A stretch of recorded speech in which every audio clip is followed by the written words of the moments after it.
the Cowboys do cover.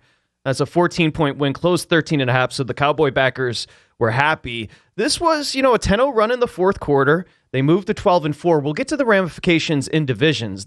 In the division, the Cowboys can still win this. Let's start with the Cowboys, and then we'll get to Tennessee. You had a great write-up in the Lombardi Look Ahead about what Tennessee's doing at quarterback. We'll start with the Cowboys. Your takeaways, Dak, another couple of interceptions. What stood out to me, Michael, 41 attempts. 41. Mm-hmm. Yeah. Well, I think a little bit of that, too, is one thing about playing Tennessee is they're very good against the run. It's hard to run the football on them. And so when Zeke's averaging under 2 yards a carry, right? And the Davis kid, the free agent from Florida, how good was Florida's backfield with Dameon Pierce and Davis, and they couldn't get anything going with our man Dan Mullen down there. I mean, think about it. They had those two guys playing in the NFL, and they couldn't get anything going. That's the other point. But to me, you got to throw the ball. I didn't like the throws in the fourth quarter when your opponent's the clock that my man Kellen Moore kept calling. But besides that, I think, they took advantage of the weakness of this defense, which is in their back end. And I thought that they had a good effort to get that first quarter lead like we talked about. They got up 7-0, make Dobbs play from behind, make Tennessee play from behind, and they were able to kind of pull away from the game. But Dak did keep them close with those interceptions. Yep, he absolutely did. And as Elliot points out, Dak had 2 picks for the 5th time in the last 8 games. And that he's always going to be the focus because he was the focus when they gave him that big contract. I don't think they have a Dak Prescott problem. You can win a Super Bowl with Dak Prescott. I think you have to start looking into the defense. So the defense had 2 sacks yesterday, Michael. That is 3 sacks in the last 4 games. Now, they lead the NFL in takeaways, but there's a lot of variance in luck when it comes to takeaways. This defense, and Micah Parsons had 1 tackle last night. Yeah. I mean, I thought that to me, I know we're not going to talk about Tennessee until the next block, but I thought Tennessee had some moments of moving the football. And there's not a lot of things going right for Tennessee in terms of their offensive line, their skill players, the position at quarterback, him being there just 8 days. So if I'm Dallas, I'm a little nervous. And what makes me even more nervous is I worry that Dallas doesn't always understand how to play complementary football. Like their strength isn't really their defense. Their strength is their offense. Their offense's ability to stay on the field, convert third downs, play less defense, get after it and build the lead, play from in front. Now, they didn't play from in front against Philadelphia. They got down 10-0, and they were able to come back. But they can't just go into a playoff game saying we're going to get the ball turned over, because if you don't turn the ball over with your defense and people move it, Philly moved it. The whole game they moved it. And think about it, you're the 3rd and 39 away from Philly adding to the lead, and you might lose that game. So the margins are thin, and I think Dallas has got to sit there and say we got to get healthy on defense really in the back end to help ourselves if we're going to beat a good team in the playoffs. Yeah, they're kind of living and dying by those turnovers. And if you even look, they gave up 34 to the Eagles. They gave up 40 to the Jags. And it may not seem like a big number, but they gave up 23 to the Texans. So it's like, again, when you get those turnovers, you can flip the field, you can flip the momentum.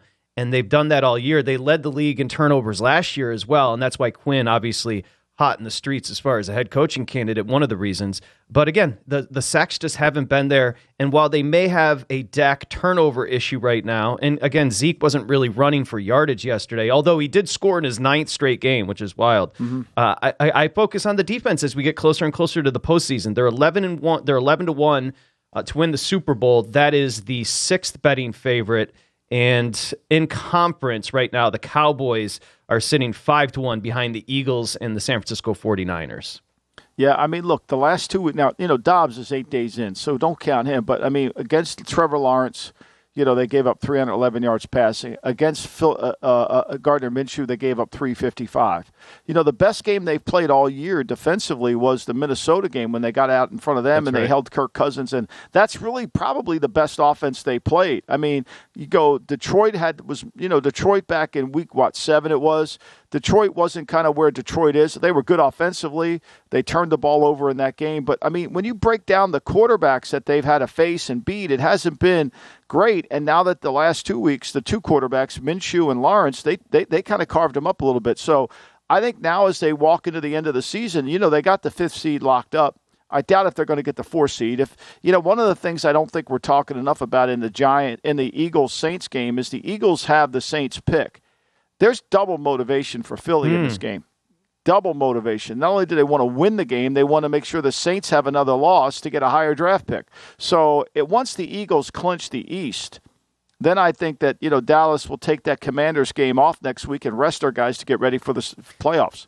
Yeah, I mean, you nailed it as far as the playoffs in that division. So Dallas 12-4, Philly 13-2. Dallas closes at Washington. Philly versus New Orleans. If they lose that game, they then take on the Giants. Now, they've split the season series, the Cowboys and Eagles. Where Dallas stands apart is in division. Dallas is 4-1. Philly is 3-2. Again, they would have to lose the Eagles their last two against New Orleans and the Giants, and Dallas would have to beat Washington. Not impossible.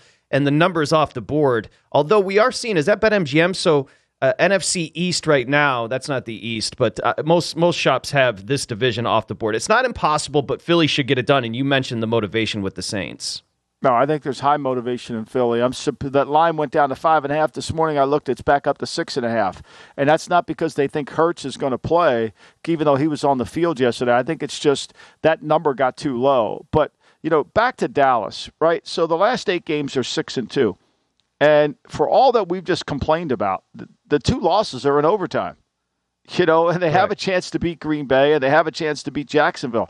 I think we're probably, their defense is opportunistic. There's no doubt about that. I mean, last night they create 2 turnovers. The week before they got 4. Against Indianapolis, they got 5 in the second half. So they're very opportunistic. However, can this continue? I think health is going to be the key. They've got to shore up their secondary. Last night, Kearse got hurt again, the safety. So they've got to get healthy if they're going to make a longer run.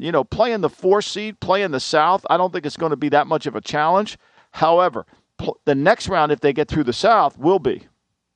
So I made a statement to start the Cowboy conversation. It'd be better for you to edify on this, and that is Dak good enough to win a Super Bowl? He is always going to be the focus. He is the quarterback. I said he is good enough if things go right. Where do you stand on Dak Prescott right now? I think he is good enough, Patrick. I think to me he's like a lot of guys in the league. He has to get managed correctly. I think they need Pollard back. I think yes. They need to be able to run the ball. And the guard injury, I think that affects him. I don't know how bad he'll be out for. But now you got Peters playing left tackle, which I don't think they want to do. I think if that guard is out for a while, or the center's out for a while, when they move Connor Williams inside, I think you're better off putting Smith back to left tackle and putting Jason Peters over at right tackle.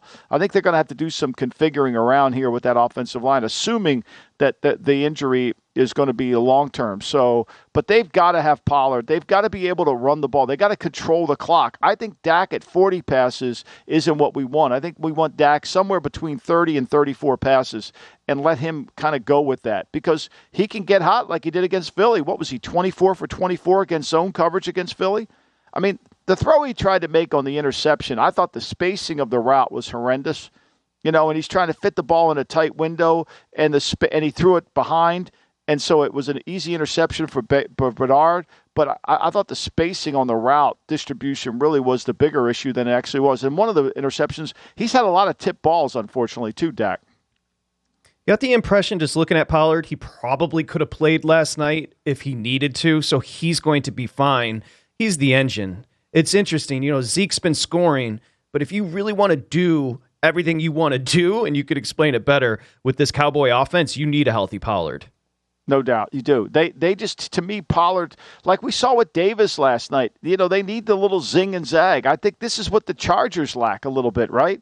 Like, I think Eckler's more like Pollard, and they need kind of a Zeke in there to kind of grind it out, and utilize. And I think sometimes because Herbert's so good, they put all the offense on Herbert's shoulders, and they make him have to be the guy. When in reality, I think ultimately they could take a little off with a better back. When they had Melvin Gordon back there, they were able to do a little bit of that. I think that's what hurts them. I think that's what that 1-2 punch with Dallas makes everything else a lot easier and should take some of the pressure off of Dak.